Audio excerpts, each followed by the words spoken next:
Welcome, everybody, to another episode of Locked On Avalanche podcast, part of the Locked On Podcast Network. Your team every day. I am your host, Chris Maselli. With me, as always, Mr. Shaggy Von Doom, Kyle Sullivan. On today's episode, we got some news to get to about some players involved in the Avalanche Predators series.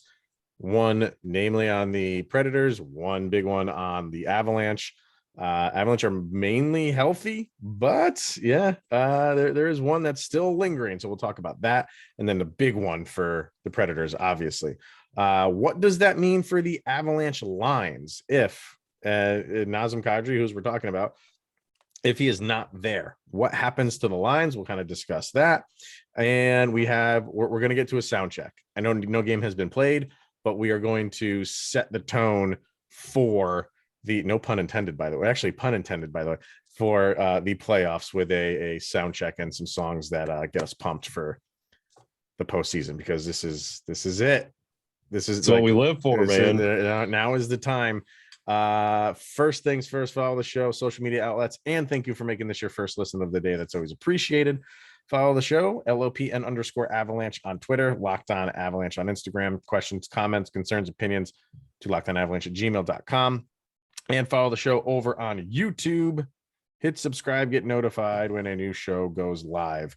Before we get to any of that, Kyle, as we're recording this, the first two games, I know one of them is just done. The Hurricanes beat the Bruins 5-1, and the Maple Leafs are running away from the Lightning right now. There's still 7 minutes left in that game, but the Maple Leafs are up 5-0. And the Blues have scored. The Blues 1-0 against Minnesota right now as we are recording. So like when we were talking about yesterday, when we did the crossover with the Predators host with Nick and Ann, I was like, I hate when we're not the first day. Yeah. But in another way, I guess you want to put a positive spin on it. Like it kind of just like relaxes me a little bit. Like, all right, let these teams go and duke it out for a little while. And then if I was a player, I'd sit back and watch this, and I think it would calm me down a little bit. I really do.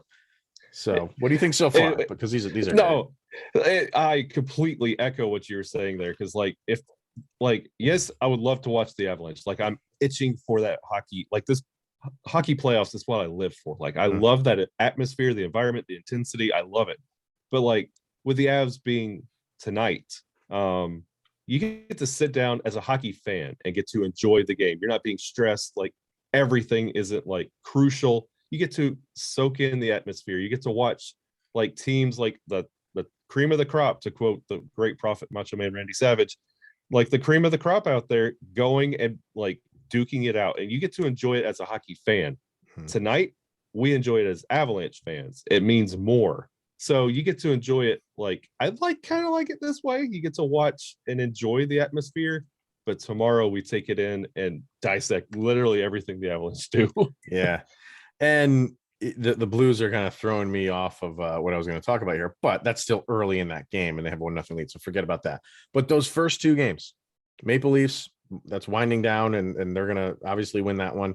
And the Hurricanes with a 5-1 win, both home teams. That really stuck it to the visiting team in game one. It's only one game, but those are tone setters. You know what I mean? And we'll see what happens with the Wild game. And I think we kind of know what's going to happen in the Oilers game, but actually you never know. That's why the playoffs are so great. We're going to get to our brackets later too. We kind of filled out our brackets in full. I think we have winning it, but all the other stuff will be fun too. But yeah, like this is why you want home ice, and you set the tone for the rest of the series. It doesn't mean the Lightning are out of it. It doesn't mean the Bruins are out of it, but they have a lot to think about now, while you have two teams that are like, we just have to keep doing that. And that's, like, you bring up a great point there, like the trends and like how you could observe how other teams are doing. Like with the Avalanche playing tonight against Nashville, you want make sure you put your knee braces on, because you don't want to go knee jerking to say, well, Tampa did it like I can't believe Tampa looked like this, or Toronto looked like this, and why is it Colorado looking like this? Like, don't start knee jerk reacting to game one. Right. You can establish your identity in game one, but it doesn't establish the series. Yeah. So, and like game two is a little bit more like it means more. It's how you respond. That's what we want to see out of the Avalanche. So put your knee braces on. Don't start beating your chest if they dominate in game one, or start crying like the sky is falling if they happen to drop game one. It's a series. Yeah, just you got to win. Remember 4. that. You got to win 4. As far as injuries go, the big one, and when we were talking to Locked On Predators yesterday, we didn't have info on Juuse Saros. We knew it wasn't good, and we were kind of like reading the tea leaves, and it's like, yeah, he's probably not going to be there, at least to start. And that's kind of what we got. And they're saying they're not going to play him for at least the first 2 games. So those 2 games in Colorado, and then they will reassess that. If you follow me on Twitter, what I posted was how I read that is we're going to reassess the series after 2 games. And depending on where we being the Predators sit after 2 games, we may or may not play Juuse Saros. If they're up, let's say the Predators are up 2-0 in this series, you're not going to play him. You know what I mean? Like, because you have a cushy 2-0 lead, it doesn't mean that series is over. If you are down 2-0 in that series to the Avs, I think they play him. But I also think it's how they are losing. Yeah. If they lose 2 games to the Avs in dramatic fashion, like they get blown out, they're not even in the games, why would you not start Saros? I mean, I don't think, we were kind of saying it's his ankle. At least that's what they were guessing. So it's nothing. I mean, you could play through that. He's not going to be 100%. If he misses those 2 games and plays the third, you're not getting a miraculously 100% Saros. You're maybe getting a 75% Saros. And do the Predators want, if you're down 2-0 and not looking good, a 75% Saros more than what you have in that? Probably. I honestly, the way I see it, if the Predators happen to steal 1 game in that 2-game stretch, you might see Saros. If it's 2-0 Avalanche, I don't know. If it's 1-1 will be interesting. 1-1 will be, you're right. Because what you're really doing with wheeling Saros in there, just literally pushing him out on the ice, like the Predators really kind of squeaked into this position. Like, this isn't like, you're not confident that you can really run the table, because if you happen to get past the Avalanche, it only gets rougher and it gets more difficult. And what you're really doing, like, especially with an injury like this, if he goes back out there and re-injures it, then you're doubling down on it, and then you're taking all of the energy out of there. You really feel down, like, well, that was our last chance. And you don't want to put him in a position that he could further injure this more, and then really toss things into like the off season into a weird, like, it affects your moves, what you're going to pick up in the off season. Is this something you have to address? Like, it's a really risky move, but if the Predators happen to pick up a game, you might see him out there. But if it's 2-0 Avalanche, it's one of those that you're like, if we put him in there, it doesn't matter. Well, I mean, it's the playoffs, though. You know what I mean? Like, you're not going to throw in the towel during the playoffs. You know what I mean? Like, I get what you're saying. Like, the question is, should they? If you're down 2-0, you're like, all right, we'll give it the old college try. We'll keep what we have in net, whether it's Riddick or not, and just leave him on the sidelines. And we had a good season. Well, he'll come back healthy next season. You're right. Maybe make some signing and come back strong next year. Or do you still fight? 2-0 is not the end of a series if they're down 2-0. But it's all dependent on, like, you could. I mean, if it is a high ankle sprain, that's easy to re-aggravate. So they're in a tough spot. And especially, like, if you re-aggravate it, like, if Saros isn't 100%, you re-aggravate it, and then he's Swiss cheese out there, like, that takes you out emotionally. And then you're like, you feel like nobody's helping you in net. You're all on your own. And games 3 and 4 will feel insurmountable. Because what do? You put him out there. If you're down 2-0 in the series, you put him out there.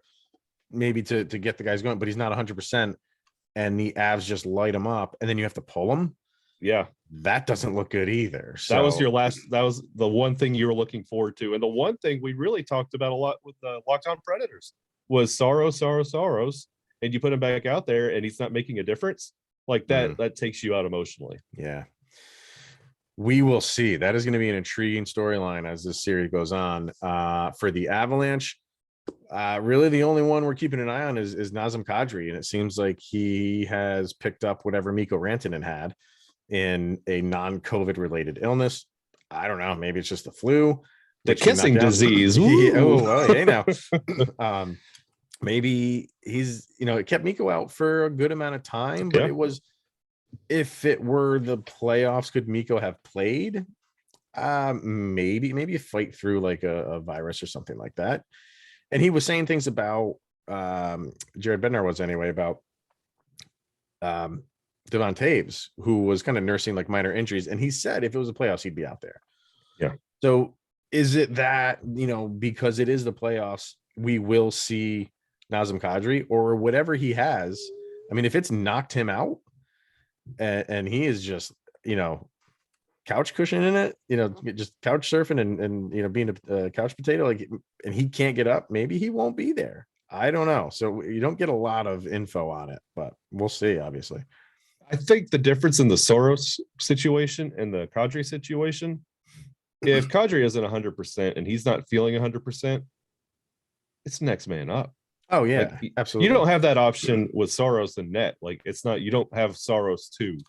Like you can find somebody else. Like if Nas, he knows himself, he knows what he could do. If he goes out there and he feels like he's dragging and he can't get his wind, he can't get his feet, can't catch his edge because he's just not feeling 100%. Put somebody else in that's 100% that wants that moment, that wants his spot on the roster, who needs that little step up.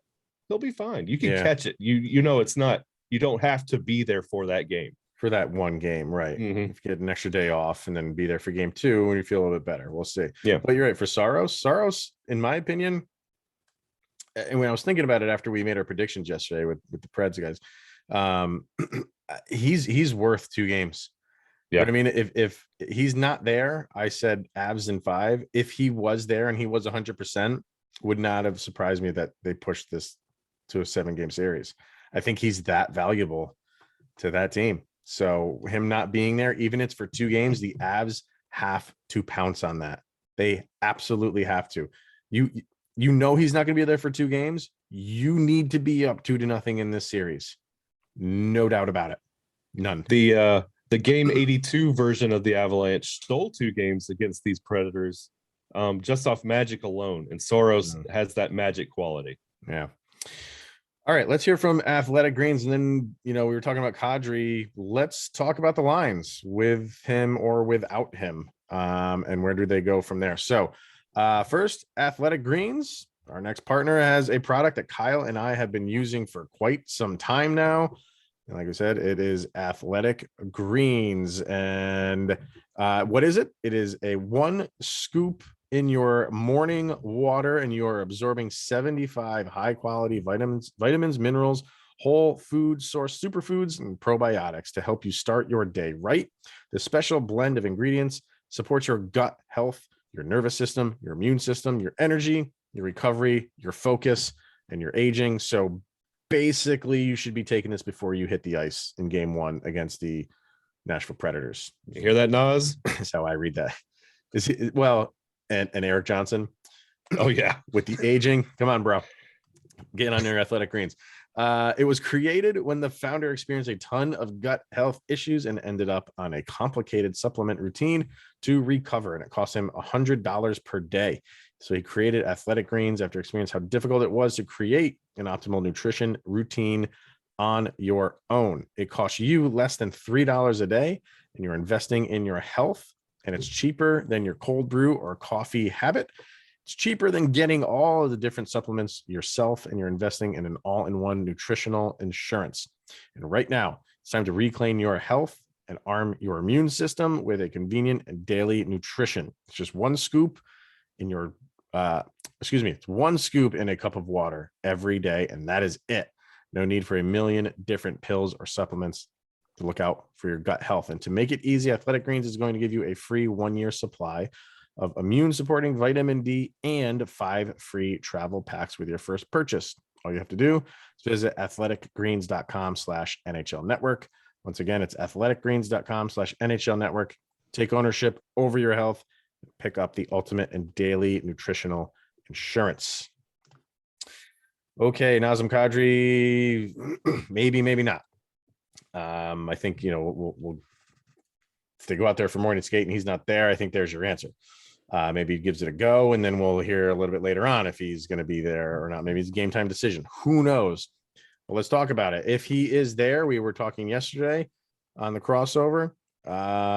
We kind of got word that with Gabe Landeskog back, he would be on the second line. So your first line would look like McKinnon, Nichushkin, Rantanen. Your second line, again, assuming that Kadri is there, it'd be him, Landeskog, and Arturi Lehkonen. And then your third line would be, I had it here. You got it in front of you. Comfort. Here we go. Yep. Abe Kubel. Berkey, Comfort, and Abe Kubel. So, and let's see. So you have your fourth line would be what? Well, hang on. No, we hold on. So if Kadri is there, your third line is Burakovsky, Comfort, and Newhook. Yeah, Newhook. That's right. Correct. So then your fourth line is what? You're going between Abe Kubel, Cogliano, Nico Sturm, Darren Helm, Logan O'Connor. It's 5 dudes you got to pick from. Whittle it down to 3. Not including McDermott, that you could make him forward. Yeah, you could, but I think with all those guys healthy, I don't think he overtakes any of them. Unless the series gets really chippy and then he may be thrown in a little bit later. I only bring that up because of the way Nashville played us the last time we met. Like, if you wanted to go out there and, really just like punch them in the mouth and get back to Avalanche hockey, you could activate them. But I mean, goodness, like, what do you do with that fourth line? Like, Abe Kubel, Cogliano, Sturm, Helm, O'Connor. I would put off. We've been saying this a couple times, and we've gone back and forth. A couple listeners in the YouTube comments about why are we holding on to Logan O'Connor? Mm-hmm. The potential's there. I know, but I think that holds water during the regular season about potential. I'm sorry, I don't want to hear about potential in the postseason. I want action. Yeah. I need action in the postseason. I need production in the postseason. And while I love Logan O'Connor, but the one thing that he does where you're really confident in him is the penalty kill.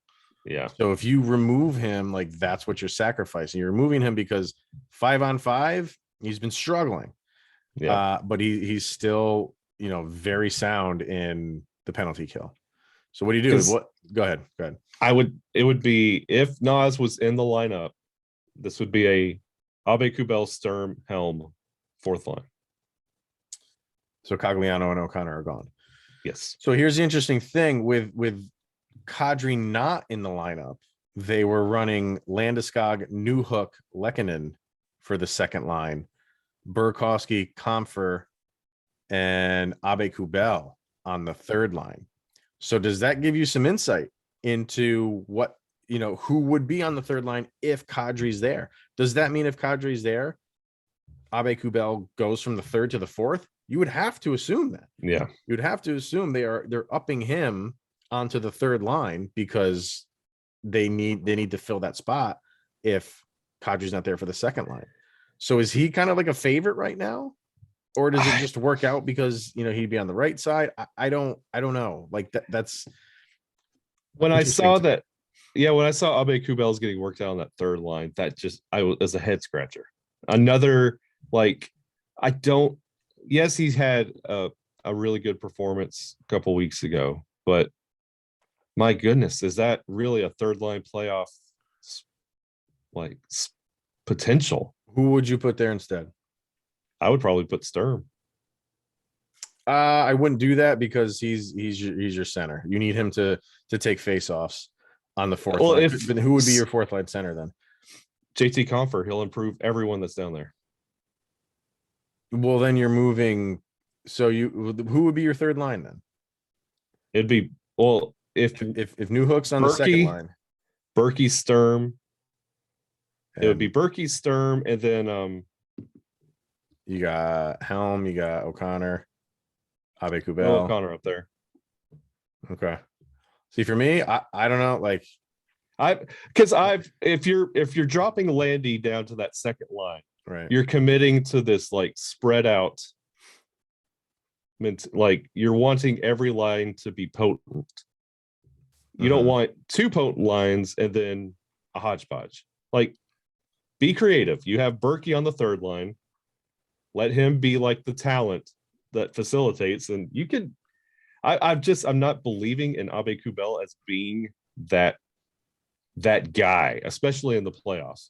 If he really couldn't get it done consistently in the regular season, I don't see what he does when the lights are bright on ESPN. I don't know. Like, I'm kind of. I mean, I like his work ethic. For a fourth line guy, I am a little bit surprised to see him on a third line. So if he's there, so let's say Kadri's not there, and Newhook goes up to the second line. For me, I would do Burakovsky, Comfer, and I would put Darren Helm on your third line. He has a ton of experience. He's got the speed. He is seasoned. He's a postseason seasoned player. I would put him on the third line, and then my fourth line would be Sturm and at the center, Abe Kubel, and then it's down between Cogliano and O'Connor. And again, Cogliano is kind of in the same realm as Helm, as like he has the experience. Do you put him in there, or do you put O'Connor? Helm has proven it. Cogliano has had every chance possible. I know he hasn't really impressed me a ton since he's come over. He hasn't, but he's not been. I feel like he's not. He's done. He's come over and done what he's supposed to do, which isn't a heck of a lot. They're not relying on him for anything to like really turn the tide of a game. But I feel like sometimes you can get that with Logan O'Connor on a fourth line. I get that as well, but the Avs were on a losing skid to end the regular season. So if you're in there doing what you're needing to do, it's in a losing effort as well. Like you need production, and like when we ask for production, Cogliano just cannot step up and give you that. Helm has absolutely. That's why I was surprised to see Helm on the fourth line instead of Abe Kubel. I would have switched those two guys. Yeah. So, and this is the thing. Like this is what we're discussing, and I feel like either way, the Avs are okay. They're good. Yeah. However it shakes out, I honestly feel like Cogliano is your scratch. Yeah, you can activate him depending on what the playoffs look like from game one, but I just don't feel confident in putting Cogliano on my game one roster. But it would not surprise me if he goes Cogliano, Sturm, and Helm on a fourth line. That's a solid fourth line. It is. It really is. And O'Connor is the odd man out. It would not surprise me. That is a fourth line those grizzled vets.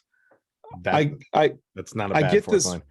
I get weird vibes from LOC. Like he's got that new hook potential where he's just right there. And especially what he could do on the penalty kill, like shorthanded, what LOC can do. I feel like LOC is primed. And I feel like he could step up in the playoffs with the bright lights and the ESPNs where Cogliano can't. And I feel like if given the chance, I feel like LOC could explode and surprise some people. He could, but I feel like because he kind of just faded in the regular season. I want. It's so weird because I don't feel like Cogliano did a ton, but I feel like he's that guy that can perform better, not turn it around where it's like, oh my God, this dude's an all-star. But I feel like he's been around long enough to know how to play in the postseason because he's been around long enough, and he can do that. It's the age-old question: is it better to fade from vision or never show up at all? Yeah, it's tough. It is. It's tough. So, and the way that it is for game one could be completely different than game two. If someone doesn't play well in game one, you have, whoever was the odd man out, you can, if they played atrocious and you're like, yeah, we can't do that again. Bring somebody else in. Bring in O'Connor with if he's this, the odd man out. And with the Avalanche team that we have, you never know. Like we could put this fantasy line together right now, and then an hour before the game, insert name here is out. Yeah. And then, exactly. Or they could post the lines and then Bednar completely switch them up in the tunnel. We've seen that before. Do that. I've seen lineups posted and then they completely flip. The Wild game, they had all those scratches were announced. Like we were reading off in the Twitter space the roster that they had posted, and 3 or 4 of the players that were scratched you found that out on ice. Oh yeah. Wow. I don't know. I want to see. This is the chess game that the Avalanche are going to play. So, and it's an advantage compared to Nashville because they're not doing this right now. No, they're not talking about who's in on the fourth line. Exactly. All right, let's hear from BetOnline and then get to our sound check and then our brackets, which are sure to be 100% accurate. But betonline.net is your number one source for all of your betting stats and sports info.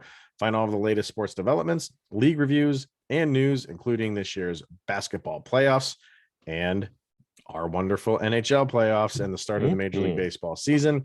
BetOnline is your continued source for all of your sporting wagering information, from live betting to the playoffs to esports and more. So head to the website today or use your mobile device to learn more about the trends and action. It's betonline.net, where the game starts. All right, we normally do sound checks after games, but this is the fun thing about it. We can just do it whenever we feel like it. And now is the time. We're going to be doing it, I'm sure, for the draft and for any free agents that happen to come into the Colorado space. But we're going to do one right now to set the tone for the playoffs. So basically songs that just amp you up to get ready. If you're not amped up already after watching what's going on right now, the few games that already took place, I'm going to look up the scores right now as we're recording. It is now 2-0 St. Louis at the end of the first. So that's the only game going on right now. Oh no, the Edmonton game has started. That's 0-0 right now. But you get fired up for this time of year because it's the best time of the year. So hit me with your track that gets you fired up and prepped for the postseason for the Colorado Avalanche. If this song doesn't get you fired up, your wood's wet.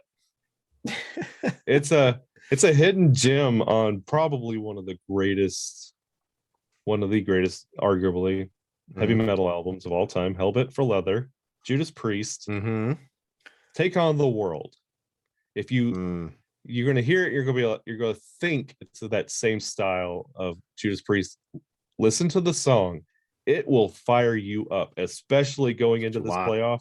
Oh, it is that's anthem. What you want. Yes. It is what's it called again? Take on the World? Take on the World from Judas Priest. It's kind of accurate for the especially when the lyrics are sung, like Halford really singing it to you. It feels like marching orders. It's such a good song. Yeah, and it's true. I think it is. Av's got to take everybody on. They're going to get their best from everybody. So highly appropriate song. For me, I went the route of Disturbed, and the song is 10,000 Fists, which is just like that. That's it's what Ball Arena's got to be. The song couldn't be 18,300 fists in the air. That just doesn't have the same ring as Get on that, Damien. Yeah. So yeah, I mean, it's just a great song just to just get you pumped, and it's all inclusive. This is like, we're all in this. We're way more than 10,000 strong, obviously, but you get the idea. So there they are. go to the Soundcheck or LOP and Soundcheck on Spotify and follow along. So it's a good listen. Can't beat it, man. So I think the name of that album is 10,000 Fists too, right? Yeah, 10,000 Fists. I think so, yeah. I think it is. Yeah. Great album. The title track from 10,000 There you go. Yeah. No dress code. All right. Well, spinning them on the ones and twos. Yeah. Everybody has their brackets. This is, like the hockey version of NCAA tournament. I know a lot of people out there have started their own and we just fill them out on our own to see how things. I honestly didn't know how things would play out. You can say at the beginning of the season it's going to be this team versus this team, but much like the NCAA bracket, a team that you thought was going to go far, like you got to plan out their path, and sometimes they're going to run into a good team that might interrupt that. So I did this purposely to see if the teams that I thought would make the final would. And I think because of the way it's playing out, especially in the East, it's changed for me. Yeah. So why don't we go through the West first? Because I feel like obviously we're both going to have Colorado in the Stanley Cup final. Wait a minute. What? No. I'm just... Yeah. But their path for me, obviously, I have them beating Nashville in 5, and then the Minnesota St. Louis series. I have St. Louis winning that in 7. As do I have them winning it in 6. In St. Louis in 6, really? Okay. Yes. And then Calgary, Dallas, I have Calgary winning that in 5. Likewise. Edmonton Kings, Edmonton in 5. I have the Kings. No, dude, you are the only one on the planet, I think, who has a. So if you do that, much credit is coming your way.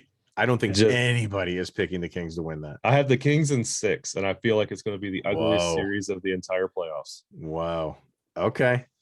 All right. So then we both have Colorado versus St. Louis. Mm-hmm. They don't put it up there for you. Let me see. What do I got here? This has total 6-game vibes. Yeah, I'm just going off the top of my head. I agree with that. I would think that's a 6-game series. Would not surprise me if it's a 7-game series, but I just feel like Colorado matches up well with them. I agree. 6-game series. So I have Calgary, Edmonton. You have Calgary Kings. I do. So I have Edmonton beating Calgary, and that to me would be a 7-game series. Wow. Yeah. I have Calgary beating the Kings naturally in 5, but Edmonton beating Calgary. I do. I really do. I just feel like so many people are so high on Calgary, it's gonna get to their head. I feel like the Kachuk factor is a huge thing against Edmonton. I think everybody wants to see that matchup. Oh yeah. Everybody. That would be a 7-game series. I think Edmonton takes. So I have Colorado, Edmonton. You have Colorado, Calgary. Well, I got Colorado, Calgary. Okay. Yeah. So I obviously have Colorado going. I think that would be a really good series. I think Edmonton matches up well with them. Would not surprise me if that's a 7-game series. I think Colorado conference final, McDavid, McJesus. Oh my God. I mean, that's what the NHL wants, to have a Calgary Edmonton semifinal, and then your final is McDavid McKinnon on the on the West Coast anyway. Barry McCarr would be epic. But I think the Avalanche would take that in probably 7 games. That won't be easy. I have a feeling at that point, getting past that round in conference finals against Edmonton, that has a 5 or 6 game feel. Think so? Okay. I feel like once they do it, they're going to believe in themselves getting past that round, and they're going to take care of, honestly, because I had Calgary in a 5 or 6 game. Like, I feel like once they get past that hurdle, they feel like they can do it, and they're going to believe in themselves there. All right. And then, but you have Colorado, Calgary though. And is that what you're saying for Colorado, Calgary? Is this a 5 or 6 game series? Yeah. Insert team here. All right. You can put anybody in that. I don't see them going the distance. Okay. For like 7 games. All right. Over on the East, and this is where it gets interesting and a little bit fun. Yeah, Florida, Washington. I think Florida, although Washington's playing better, Florida is just a really good team. You have a sweep? I have a sweep. I don't think so. I think Washington is good for a couple games. So if I think Ovechkin, that is a factor. I think he should be there. I haven't really kept up too much on his injury. If he's there from game one, I think Washington's good for 2 wins here. So I think Florida wins it in 6. They're going to come in with the juices flowing. They are going to sweep Washington. All right. Toronto, Tampa. I have Toronto in 7. I have Toronto in 6. Carolina, Boston. I have Carolina in 6. I have Carolina in 5. Wow. Rangers and the Penguins. I have the Rangers in 6. I have the Rangers in 4. You think they're going to sweep them? There is no way. Really? Okay. No way. I just don't. I mean, sweeps are tough to predict. But another team that's looking to prove themselves, and this is the playoffs for the Rangers to really solidify that identity. It's very true. All right, so I have Florida and Toronto, and you have that too, right? You have that as well. I do. Yeah. I have Toronto beating that. I have Toronto beating Florida in 7. I've seen this Florida team. I see what Toronto's doing now, but I still think that Florida can outlast Toronto. And another thing that I think is big for this is, let's say you're right and Florida just flies through Washington 4 games, and then Toronto gets pushed to 7 games in Tampa. That plays a factor. That will play a factor for the next round because Florida's nice and rested, and Toronto's fresh off a game and probably a bruising series if it goes 7 games. Maybe my attitude changes. I can't change it from at that point in the playoffs. But I think because I think Florida at least goes 6 with Washington, and Toronto has that extra game against Tampa going 7. They're still kind of like, one has played 6 games, the other played 7. Kind of, the scales are even there. I think Toronto is a team that is kind of possessed for this postseason, and as good as Florida is, Toronto is damn good too. Yeah, they are. They really are. And honestly, I could be wrong there, and I would be happy to be wrong in that position. And then we both have Carolina and the Rangers in the other series. I have the Rangers winning that, and I think that's going to be a 7-game series too. I got Carolina in 6 over the Rangers. Okay. So I have Toronto and the Rangers. You have Florida and Carolina. This is where we go our separate ways. Wow, the seas have parted. I have Toronto. I have Toronto over the Rangers. I don't know how many games it will be at this point, but it'll probably be a 6 or 7 game series, maybe 7 at that point. Like you're saying, teams are the whoever makes it to the final in the Eastern Conference is going to be beat up. Yeah.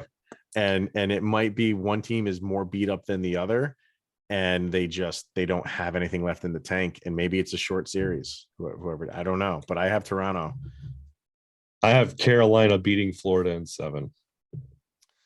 This one goes which could happen. That's the thing, because they are so beat up. It's one of those that is just swinging, hoping something will land in the late rounds. Yeah, and it's amazing how we have like a completely different final and different teams winning, because all of that can happen.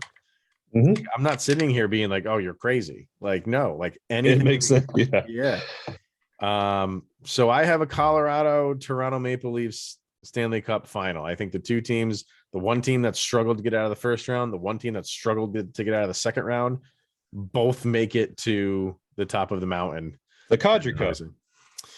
There you go. I wasn't even thinking about it that way. Yeah, there you go. And wouldn't that be poetic? You know what I mean? Yeah, God, that would be fantastic. So, and if that is the final, man, that would be the one game that they played, we can forget about it. The other game that they played, fantastic. We get 7 games of that. Wow. Bring it on. Yeah. What do you got? I got Carolina and Colorado in my final. Mm-hmm. The Ian Cole Cup, I guess. I got the Avs winning that one in 6. Yeah, if it was Carolina and Colorado, I feel like Colorado matches up pretty well with them. Yeah. I mean, they match up well with anybody. They're a good team. So, and especially because there's no road past the cup. Like, this is it. Yeah. I feel like this is one that the Avalanche like tie their bootstraps and just get to business and take it. And for both of our matchups, the Avalanche would have home ice because Florida's not there. So that plays a role too. All right. I know people are going to have their comments. Comment away because this is the fun part where we you tell us what you have in your Stanley Cup final. If you want to bring in any of these other matches and you think that, we're crazy, that, the Rangers are going to sweep the Penguins, let us know. If you think it's the opposite, the Penguins going to sweep the Rangers, that would be shocking. If you believe in the Kings like I do. If you do, well, dude, I wouldn't be against it. Yeah. Wouldn't be against it. So, let us or tell us what you have, because it's fun. That's what we do. All right, everybody. Tonight's the night. We have Avalanche hockey in the postseason. We've been waiting for this for quite a while. We knew that they would get there. Regular season is over and done with. That book has closed. So the next chapter is right now, the postseason, and the Avs got to come out like the Maple Leafs did, and what was it, and like the Hurricanes did. Like you were on home ice, you're going up against a goalie who has struggled. Take advantage of that early. So the mission is clear. Yep.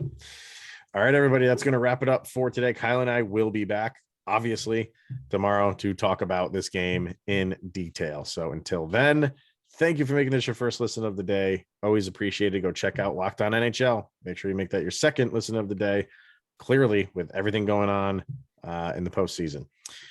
I am Chris Maselli. He is Mr. Shaggy Von Doom, Kyle Sullivan, and this is the Locked On Avalanche podcast. Thank you, everybody, for tuning in. We'll see you guys tomorrow.